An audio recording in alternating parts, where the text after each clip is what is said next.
আসসালামু আলাইকুম সুপ্রিয় এসএসসি পরীক্ষার্থীবৃন্দ, আগামীকাল তোমাদের আইসিটি পরীক্ষা অনুষ্ঠিত হবে।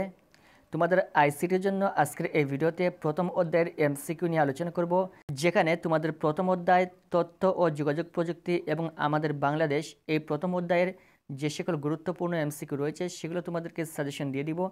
এর বাইরে থেকে ইনশাআল্লাহ তোমাদের পরীক্ষায় এমসিকিউ আসবে না, এর ভিতরেই তোমাদের প্রথম অধ্যায় থেকে কোনো এমসিকিউ আসলে সেটা কমন পড়বে। এবং একটু পর আমরা তোমাদের বাকি যে সকল অধ্যায় রয়েছে প্রত্যেকটা অধ্যায়ের এমসিকিউ সাজেশন ইনশাআল্লাহ দিয়ে দিব। এই জন্য যারা নতুন রয়েছেন অবশ্যই চ্যানেলটি সাবস্ক্রাইব করে রাখবেন পরবর্তী সকল অধ্যায়ের এমসিকিউ আমাদের এই চ্যানেল থেকে সবার আগে পাওয়ার জন্য। এখানে আমরা প্রথমে দেখি ১ নম্বর রয়েছে, লন্ডন বিজ্ঞান জাদুঘর যান্ত্রিকভাবে গণনা করতে সক্ষম ইঞ্জিন কত সালে তৈরি করে? এটা হচ্ছে ১৯৯১ সালে। ২ নম্বর হচ্ছে, কোন আবিষ্কারকের আবিষ্কারের ফলে আজকের পৃথিবীতে ঘরে বসেই অফিসের কাজ করা সম্ভব হচ্ছে? এটা হচ্ছে চার্লস বেবেজ। ফেসবুকের নির্মাতাকে? Mark Zuckerberg. মানুষের প্রকৃতি নির্ভরশীলতা কমে যাওয়ার পিছনে কারণ কি? এটা হচ্ছে যন্ত্রের আবিষ্কার ও ব্যবহার। বর্তমানের পৃথিবীর সম্পদ কোনটি? সাধারণ মানুষ। নতুন পৃথিবীর অলিখিত নিয়ম কোনটি? এটা হচ্ছে আন্তর্জাতিকতা। জ্ঞানভিত্তিক সমাজ তৈরির বিপ্লবে অংশগ্রহণে কোন দক্ষতাটি সবচেয়ে জরুরি? এটা হচ্ছে তথ্য ও যোগাযোগ প্রযুক্তিতে পারদর্শিতা। ডিফারেল ইঞ্জিন এবং অ্যানালিটিক্যাল ইঞ্জিন এর যন্ত্র দুটি কোন পদ্ধতিতে কাজ করে? এটা হচ্ছে যান্ত্রিকভাবে গণনা করতে কাজ করে। চার্লস বেবেজের তৈরিকৃত প্রথম ইঞ্জিন দুটি কোথায় তৈরি করা হয়? এটা হচ্ছে লন্ডনের বিজ্ঞান জাদুঘরে। কোন ব্যক্তি অ্যালগরিদম প্রোগ্রামিংয়ের ধারণাটি প্রথম প্রকাশ করেছিলেন? এটা হচ্ছে অ্যাডা লাভলেস। চার্লস বেবেজের অ্যানালিটিক্যাল ইঞ্জিনকে কাজে লাগানোর জন্য কোনটির প্রয়োজন হয়? এটা হচ্ছে প্রোগ্রামিংয়ের প্রয়োজন হয়। বিনা তারে এক স্থান থেকে অন্য স্থানে বার্তা প্রেরণের প্রথম সফল হন কোন বাঙালি বিজ্ঞানী? খুবই গুরুত্বপূর্ণ, জগদীশচন্দ্র বসু। এখন আমরা দেখি ১৩ নম্বরটা কী রয়েছে। ১৩ নম্বর হচ্ছে, বেতার তরঙ্গ ব্যবহার করে তথ্য প্রেরণে প্রথম সফল বিজ্ঞানীর নাম কি? এটা হচ্ছে গুগলিয়েলমো মার্কনি। ১৪ নম্বর হচ্ছে, কোন দশকে ইন্টারনেট প্রোটোকল ব্যবহার শুরু হয়? ৬০ থেকে ৭০-এর দশকে ইন্টারনেট প্রোটোকলের ব্যবহার শুরু হয়। কোন কোম্পানি প্রথম মেইনফ্রেম কম্পিউটার তৈরি করে? আইবিএম। আরপানেট কোন প্রোটোকল ব্যবহারে তৈরি? এই যে আরপানেট রয়েছে এটা কোন প্রোটোকল ব্যবহারে তৈরি করা হয়েছে? এটা হচ্ছে ইন্টারনেটের মাধ্যমে। নেটওয়ার্কের বিকাশের ফলে কোনটি তৈরি হয়? ইন্টারনেট। রেমন্ড স্যামুয়েল টমলিনসন এর পরিচয় কোনটি? তিনি একজন প্রোগ্রামার। স্টিভ জবসের তৈরিকৃত প্রতিষ্ঠানটির নাম কি? Apple computer. প্রথম কোন বিজ্ঞানী পার্সোনাল কম্পিউটারের জন্য অপারেটিং সিস্টেম তৈরি করেন? এটা হচ্ছে মাইক্রোসফট কোম্পানি। কত সালে আইবিএম মাইক্রোসফটকে অপারেটিং সিস্টেম তৈরির দায়িত্ব প্রদান করে? ১৯৮১ সালে। এইচটিটিপি ব্যবহার করে তথ্য ব্যবস্থাপনার প্রস্তাবটি কে করেন? জন টিম বার্নার্স-লি। ডব্লিউডব্লিউডব্লিউ এর পূর্ণরূপ কি? World wide web. ইন্টারনেট হলো নেটওয়ার্কের নেটওয়ার্ক। নিচের কোনটি শিক্ষাক্ষেত্রের আধুনিক পদ্ধতি? এটা হচ্ছে ই লার্নিং। বর্তমানের ক্লাসরুমে শিক্ষকেরা কিসের সাহায্যে পাঠদানে আগ্রহী হচ্ছে? এটা হচ্ছে মাল্টিমিডিয়ার মাধ্যমে। পৃথিবীর অনেক বড় বড় বিশ্ববিদ্যালয় তাদের অসংখ্য কোর্স কোথায় উন্মুক্ত করে দিয়েছে? অনলাইনে। এখন আমরা দেখি ২৮ নাম্বারটা কী রয়েছে।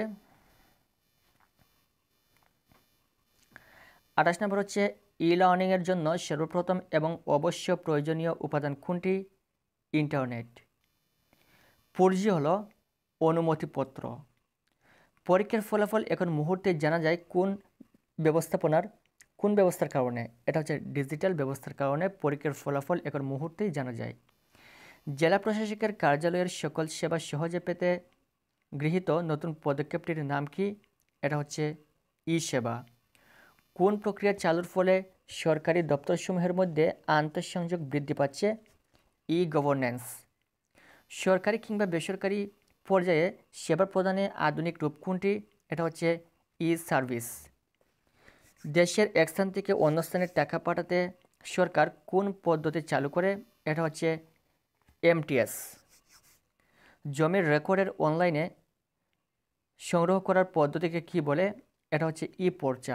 মনে রাখবেন, জমির রেকর্ড অনলাইনে সংগ্রহ করার পদ্ধতি হচ্ছে ই পর্চা। মোবাইল টিকিট কোন ধরনের সেবা? এটা হচ্ছে ই সেবা।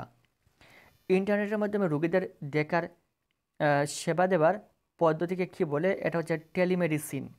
ইন্টারনেটের মাধ্যমে রোগীদের সেবা দেওয়ার যে পদ্ধতি, এটা হচ্ছে টেলিমেডিসিন। কম্পিউটার সাহায্যে কেনাবেচার পদ্ধতিকে কি বলে? E commerce. ই কমার্স প্রক্রিয়ায় ব্যবসা করতে অবশ্যই প্রয়োজনীয় মাধ্যম কোনটি? এটা হচ্ছে ইন্টারনেট। ই কমার্স ব্যবস্থায় পণ্য প্রাপ্তির পর বিল পরিশোধ করার পদ্ধতিকে কি বলে? সিওডি বলা হয়। নিচের কোনটি বিশেষায়িত সফটওয়্যার? এটা হচ্ছে ব্যাংকিং সফটওয়্যার। এটা একটি বিশেষায়িত সফটওয়্যার। 42 নম্বরটা হচ্ছে বড় আকারের কর্মবাজার সৃষ্টির সহায়ক কোনটি? আইসিটি। ফেসবুকের ওয়েব অ্যাড্রেস কোনটি? www.facebook.com। এটা হচ্ছে ফেসবুকের ওয়েব অ্যাড্রেস। এডা লাভলেসের জন্ম মৃত্যুর সাল কোনটি? 1815 সালে জন্ম এবং 1852 সালে মৃত্যু। শুরুর দিকে কম্পিউটার আবিষ্কারের মূল উদ্দেশ্য কী ছিল? হিসাব নিকাশ। দ্রুতগতির ইন্টারনেট এখন সহজলভ্য কারণ ফাইবার অপটিক নেটওয়ার্কের ব্যবহার। বর্তমানে চলচ্চিত্র তৈরিতে যে আধুনিক প্রযুক্তির ব্যবহার করা হচ্ছে তার নাম কি? এটা হচ্ছে গ্রাফিক্স। বর্তমান সরকার প্রথমবারের মতো কত সালের মধ্যে ডিজিটাল বাংলাদেশ গড়ে তোলার পরিকল্পনা গ্রহণ করে? এটা হচ্ছে 2021 সালের মধ্যে। ডিজিটাল বাংলাদেশ বলতে মূলত কী বোঝায়? এটা হচ্ছে তথ্য ও যোগাযোগ প্রযুক্তি সম্বলিত আধুনিক বাংলাদেশ। দেশকে দ্রুত এগিয়ে নিয়ে যাওয়ার জন্য কোন বিষয়টির উপর বেশি গুরুত্ব দেওয়া উচিত? প্রযুক্তির প্রসার। বর্তমান সরকারের আমলে কোন দিকটি দ্রুত উন্নতির দিকে অগ্রসর হচ্ছে? তথ্য প্রযুক্তির বিকাশ। সময়ের সাথে তাল মিলিয়ে এগিয়ে যেতে কোনটির বিকল্প নেই? তথ্য প্রযুক্তির ব্যবহার ও বিকাশ। ইনফরমেশন হাইওয়ের প্রাথমিক রূপ কোনটি? এটা হচ্ছে ইন্টারনেট। তারপর এখানে বহুপদী কয়েকটা এমসিকিউ দেওয়া রয়েছে। 21 শতকে পৃথিবীর সম্পদ হচ্ছে 1-2 জ্ঞান এবং মানুষ। 55 নম্বর হচ্ছে একজন যতক্ষণ না পর্যন্ত প্রযুক্তি ব্যবহারে অভ্যস্ত হবে ততক্ষণ পর্যন্ত। এটা সঠিক উত্তর হচ্ছে 55 নম্বর। যদি আমরা দেখি তাহলে এটা সঠিক উত্তর হচ্ছে 1, 2, 3। তার মানে এখানে সঠিক হচ্ছে তথ্য বিশ্লেষণ করতে পারবে না, নতুন তথ্য সৃষ্টি করতে পারবে না এবং তথ্য সংগ্রহ করতে পারবে না। এখন আমরা দেখব 56 নম্বরটা। সেটা হচ্ছে চার্লস বেবেজের তৈরি গণনা যন্ত্রের নাম হলো 1-2 ফেডারেল ইঞ্জিন এবং অ্যানালিটিক্যাল ইঞ্জিন। তিনি দুইটা গণনা যন্ত্র আবিষ্কার করেন। একটা হচ্ছে ডিফারেন্স ইঞ্জিন এবং অ্যানালিটিক্যাল ইঞ্জিন, এই দুইটি। বিজ্ঞানের জগদীশচন্দ্র বসু তিনি হচ্ছেন 1-2 প্রথম অতি ক্ষুদ্র তরঙ্গ ব্যবহার করেন এবং বিনা তারে তথ্য প্রেরণে সফল হন। আইবিএম কোম্পানি কি তৈরি করে? মেইন ফ্রেম কম্পিউটার এবং মাইক্রোপ্রসেসর। পার্সোনাল কম্পিউটারের জন্য তৈরি অপারেটিং সিস্টেম, এটা হচ্ছে 2-3 MS DOS এবং উইন্ডোজ। মাল্টিমিডিয়ার সাহায্যে, এটা সঠিক উত্তর হচ্ছে 1-2-3 স্থির গ্রাফিক্স তৈরি করা যায়, সচল সজীব আকর্ষণীয় ভুবন তৈরি করা যায়, অ্যানিমেশন তৈরি করা যায়। এই তিনটেই কাজ করা যায় মাল্টিমিডিয়ার সাহায্যে। সুশাসনের জন্য প্রয়োজন হয় 1-2 স্বচ্ছতা এবং জবাবদিহিতামূলক ব্যবস্থা। বর্তমানে পরীক্ষার ফল খুব সহজে জানা যায় কিভাবে? 1-3 মোবাইলে এবং ইন্টারনেটে।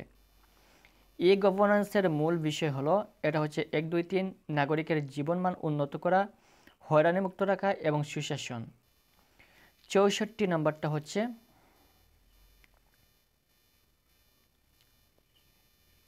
দেশকে সুশাসনের পথে এগিয়ে নিয়ে যেতে প্রয়োজন 1-2 দক্ষ জনশক্তি এবং সঠিকভাবে ও দ্রুত সেবা প্রদানের মাধ্যমে। ই পর্চা সেবার মাধ্যমে, আমরা জানি ই পর্চা এটা হচ্ছে জমির সংক্রান্ত।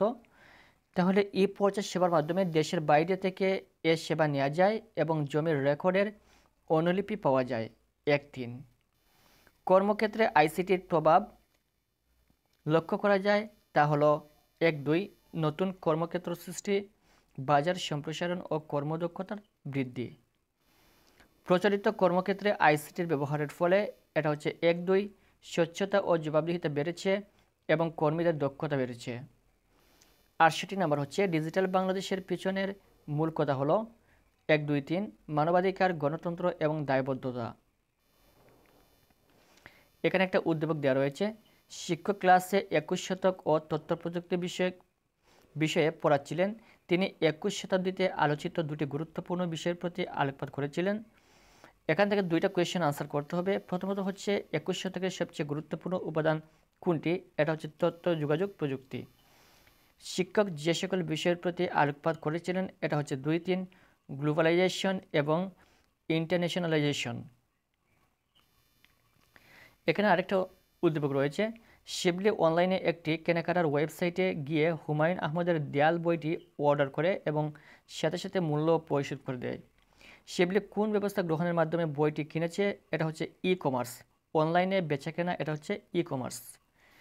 এখন আমরা দেখি 72 নম্বরটা কী রয়েছে। শিবলি যেভাবে মূল্য পরিশোধ করলো এটা হচ্ছে 1-2 ডেবিট কার্ডে এবং ক্রেডিট কার্ডে। ডেবিট কার্ডে অথবা ক্রেডিট কার্ডে যে কোনো একটার মাধ্যমে এই মূল্য পরিশোধ করা যায়। এখানে আরেকটা উদ্দীপক রয়েছে, আজ এসএসসি পরীক্ষার ফল প্রকাশিত হবে। সুমন সকাল থেকে বেশ উত্তেজিত। টেলিভিশনে ফল প্রকাশের খবর শুনতেই সুমন মোবাইলে SMS-এর মাধ্যমে তার ফলাফল জেনে নিল। দেখল সে GPA 5 পেয়েছে। প্রশ্ন হচ্ছে উদ্দীপকে কোন পদ্ধতির প্রয়োগ দেখা যায়? এটা হচ্ছে ডিজিটাল পদ্ধতি।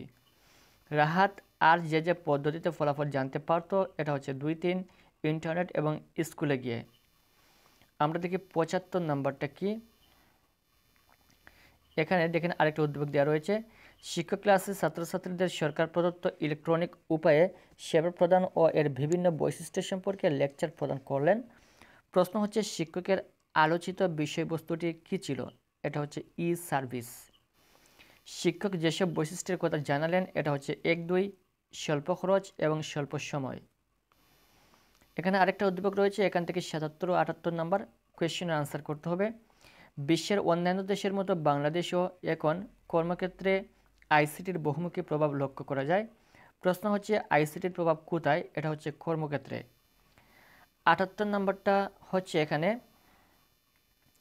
প্রভাবসমূহ হলো 2-3 কর্মদক্ষতার বৃদ্ধি এবং নতুন কর্মক্ষেত্রের সৃষ্টি। আরেকটা উদ্দীপক রয়েছে, আহসান ইন্টারনেটে তার অনেক দিনের এক পুরনো বন্ধুকে খুঁজে পেল। প্রশ্ন হচ্ছে ইন্টারনেটের এ অপশনটি কী নামে পরিচিত? এটা হচ্ছে সামাজিক নেটওয়ার্ক নামে পরিচিত। আহসানের ব্যবহৃত মাধ্যমটি হতে পারে 2-3 ফেসবুক অথবা টুইটার।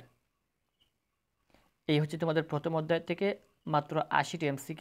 ইনশাআল্লাহ প্রথম অধ্যায় এই 80টা MCQ এর মধ্যে থেকেই তোমরা MCQ পাবে।